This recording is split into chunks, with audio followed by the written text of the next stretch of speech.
भैया की कहियत कर लिए कौन सन थाल के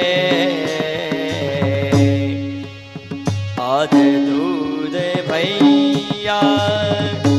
की कहियत कर लिए